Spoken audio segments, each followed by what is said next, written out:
Welcome to Belly Dance Alchemy, a captivating blend of the best elements of career and professional development and the magic of belly dance. I'm your host, Kelly Nottingham. Ready to make your day job sparkle and your dance life grow in new and inspiring ways? Well, let's see what we can brew up. Hello, my lovelies. A long time no talk to. I would like to jump back into the podcast by asking you to imagine the scene.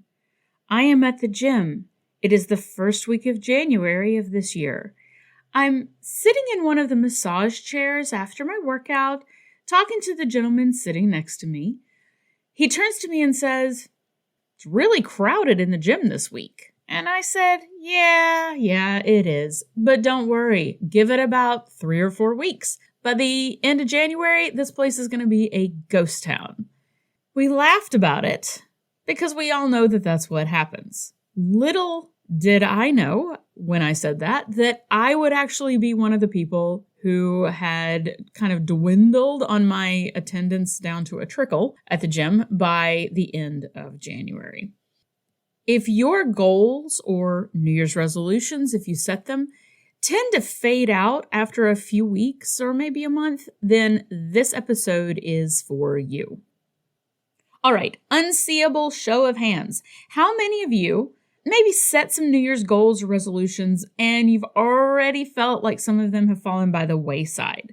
Or how many of you feel like you've maybe fallen completely off the wagon with the goals that you wanted to accomplish this year? You can't see it, but my hand is up. Yours might be as well. Well, the truth is, when we tend to design goals as humans, we often think of new things to add into our lives. Humans, we tend to be a bit naively optimistic about what we can actually accomplish.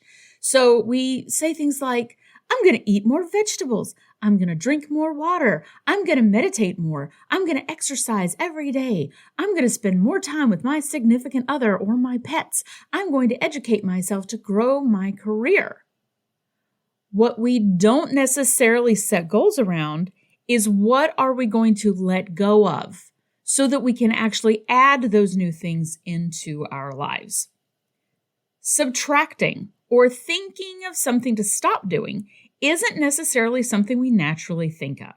In fact, a lot of self-helpy types will actually tell you not to focus on what to stop because you should put your goals in a positive light. So stop eating junk food should be eat healthier food. Okay, fair enough. It's good to know what we're aiming for. Yes, and we've talked about this on the podcast before. We have to identify the behaviors or outcomes that we want. But when we ignore what it is that we don't want, we don't necessarily replace the bad stuff with good stuff. We just pile on the good stuff and expect for the bad stuff to just sort of magically go away on its own. My brother-in-law recently shared an article on social media. Actually, social media is something I've been doing a lot less of lately. That's why you haven't seen me and my smiling face on social media lately. I'm working on that. But I'm really grateful that this article that my brother-in-law shared popped up on my feed because it is actually what sparked this podcast episode and sparked me into getting back into doing the work that I love instead of getting bogged down with all the crap that I don't love. The article is called When Less is More, How Harnessing the Power of Subtraction Can Add to Life by Mike Mather. Now, in the article, 3 University of Virginia professors, Leidy Klotz, Ben Converse, and Gabrielle Adams, tell how we can sometimes gain more by taking things away. Professor Adams says that subtraction has a noticeability problem. So, for example, what Professor Adams says is if you cut words from a paper, no one sees that. If you cut costs out of a projected budget, people may not even know that you've found savings in the first place because they're not seeing it. So one reason people may not be quick to think of subtraction is because it's not something that's usually really given a lot of visibility, and therefore it isn't as valued. So why do we accumulate more and more and feel weird about thinking about letting go of things that maybe aren't working? Why do we not think about subtraction? Well, it could be a sunken cost fallacy. This is a cognitive bias. We've talked about this on the show before. In a nutshell, it's hard to give up on something that you feel like you've already dedicated time and energy into. It makes those efforts feel like it was all a waste of your time with no results to show for it if you give up on it now. So instead of letting it go, we just keep plowing along, hoping that eventually it will magically work out. Why else could we maybe feel weird about letting go of things?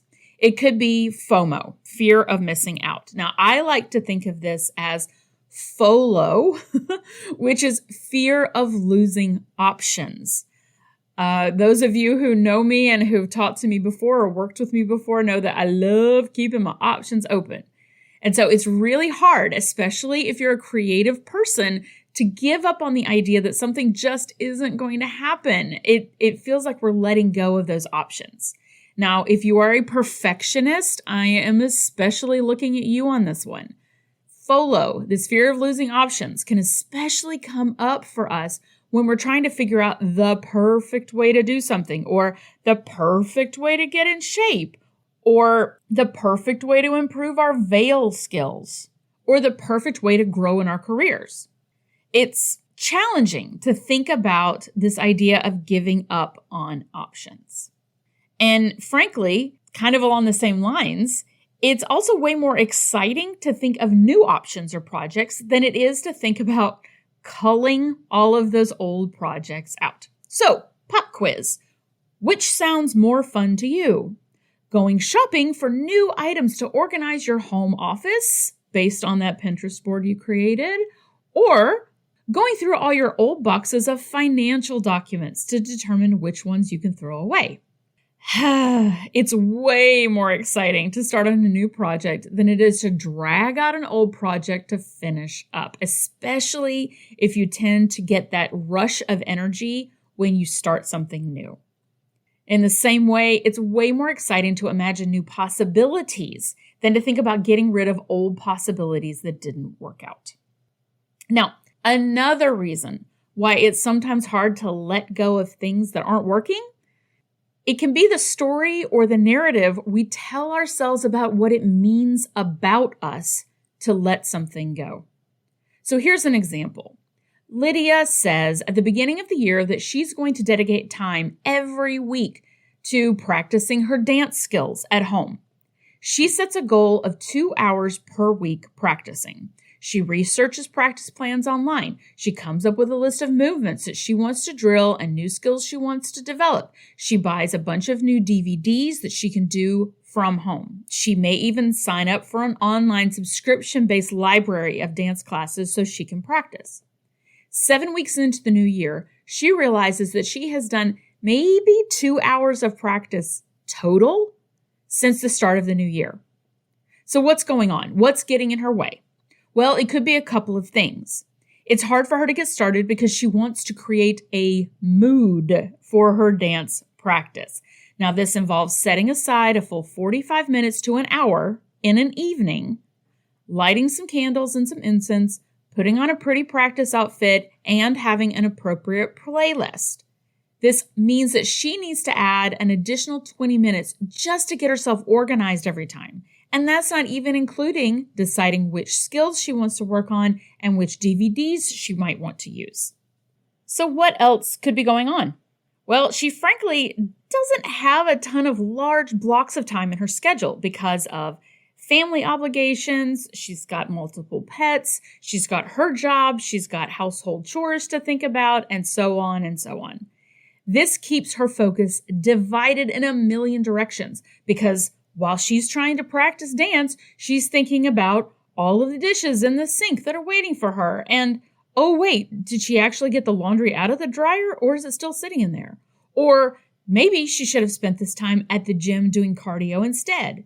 Oh, and there's also like 22 other creative projects that she has waiting in the wings for some of her time.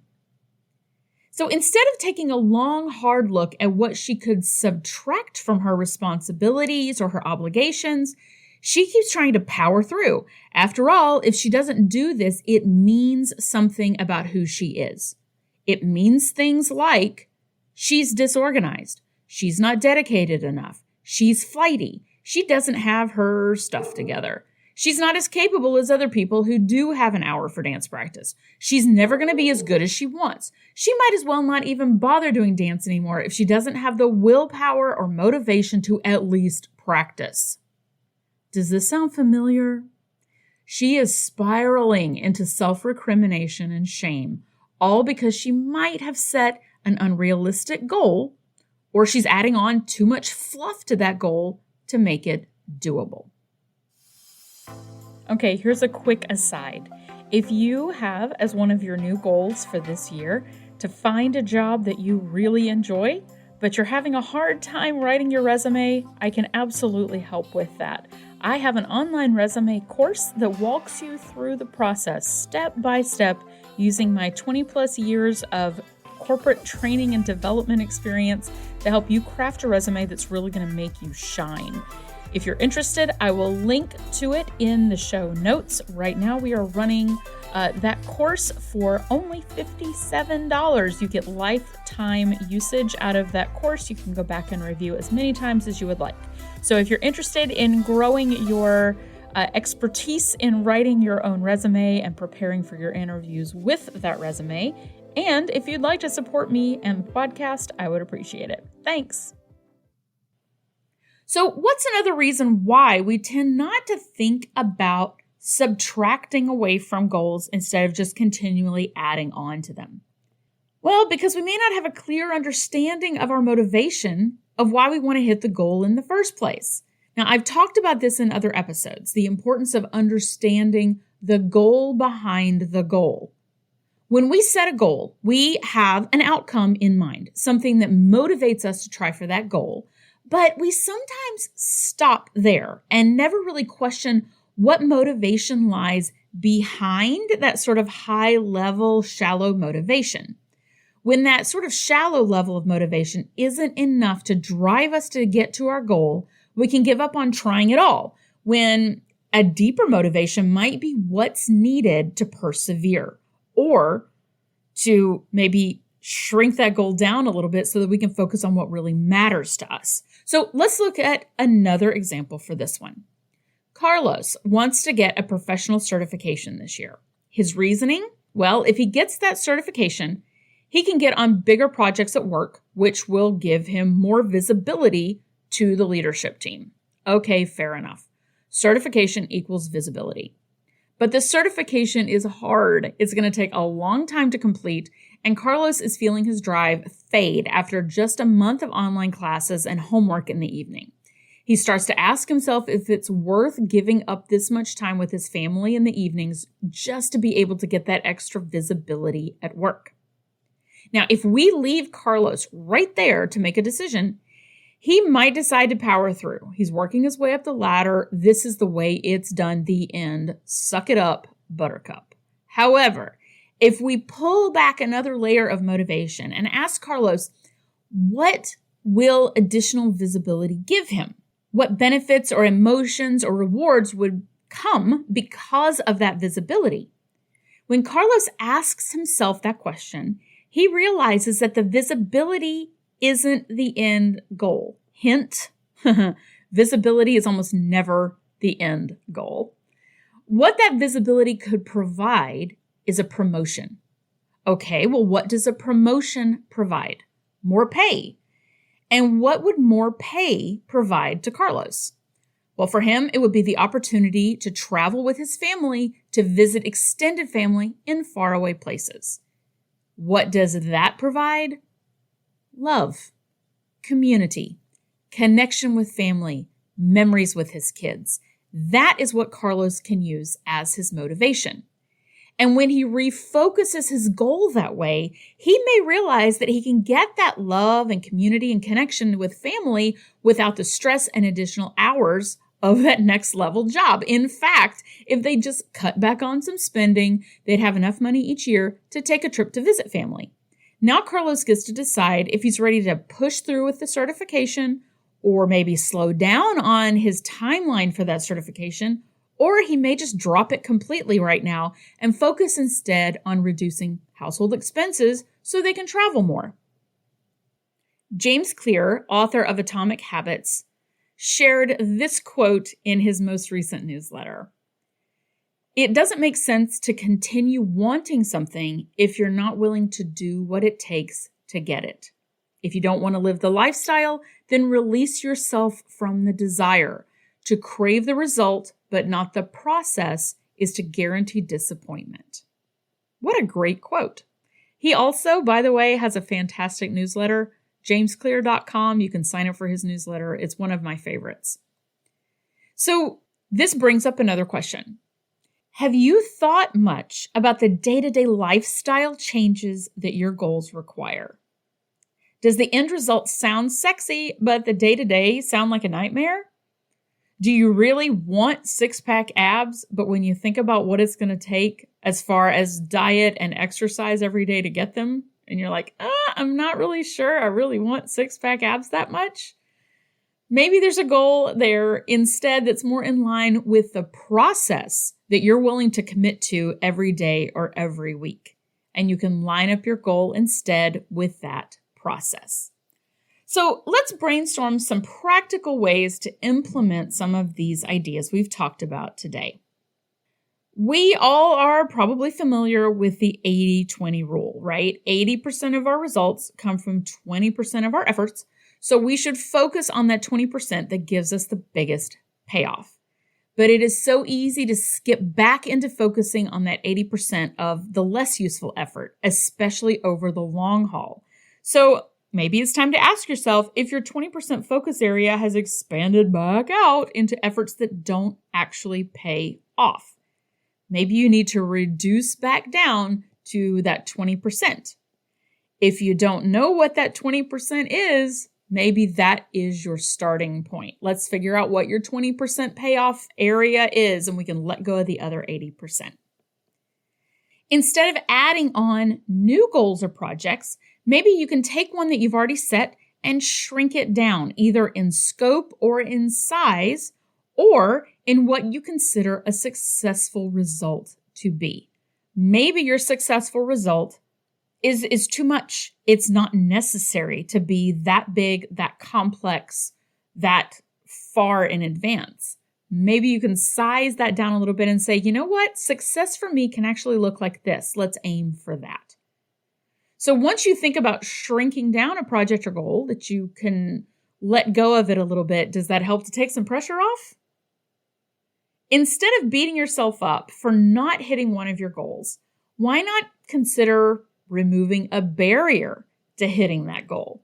So here's a simple example. My dogs love to take walks in the park, and frankly, it's great for me to get up and get outside and go take a walk too. But there are days when I just really don't feel like it for whatever reason. I'm feeling tired, I feel busy, I'm just frankly way too comfy to get up and actually go.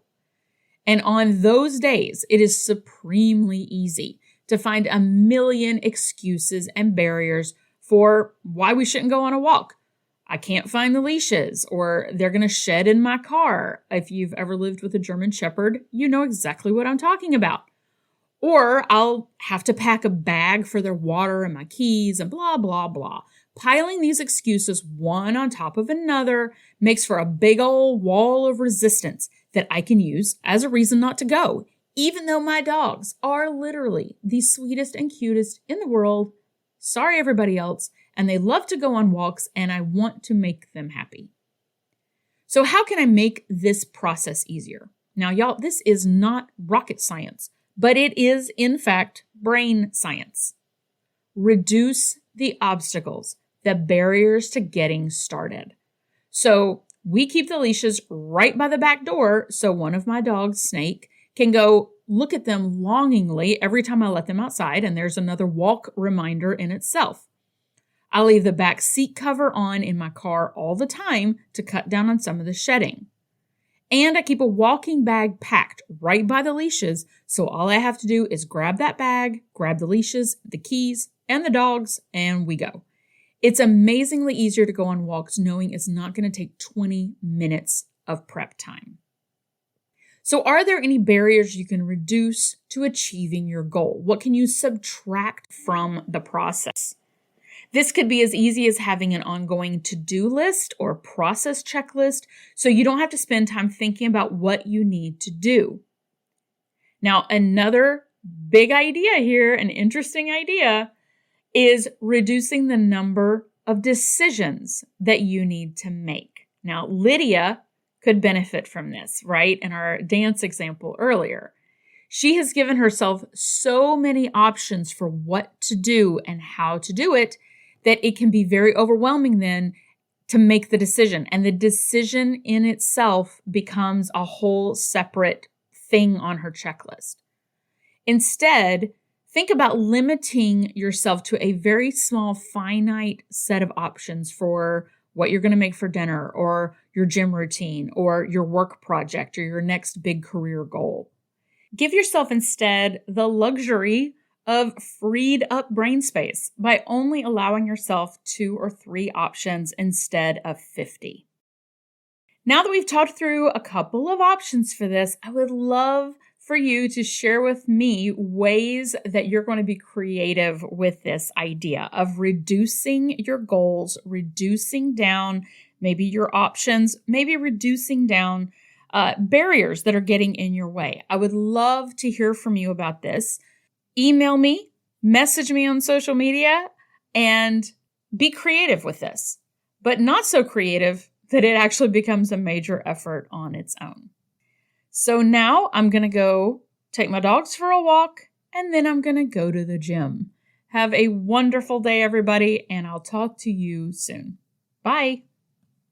Well, thanks for listening. If you like what you hear, please subscribe to this podcast and share the magic with your dance friends. If you want more, you can sign up for our mailing list at bellydancealchemy.org, or you can email me your suggestions and feedback. I would love to hear from you at bellydancealchemypodcast@gmail.com.